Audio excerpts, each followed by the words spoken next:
老草屯99峰可爱动物园庆祝新宝宝出世，推出着票价大优待。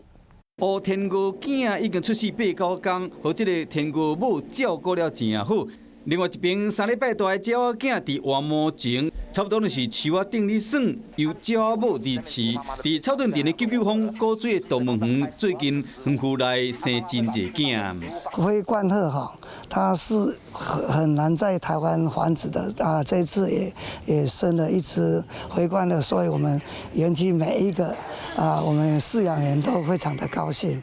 园方会特别记录这个新鲜动物的生长情形，伫食食方面特别照顾以外，若较无法度适应的，会先放入动物病院。为着要互游客体验生命教育，共同庆祝这个动物的诞生，到9月18为止，身份证买2号，若是99民众，就使免费入园。Hello， 大家好，我是乃瑜，要教给大家2个任务。第一个，华视新闻的脸书专页，你按赞了吗？还有华视新闻的 YouTube 频道，赶紧订阅起来，还要记得按赞，开启小铃铛哦。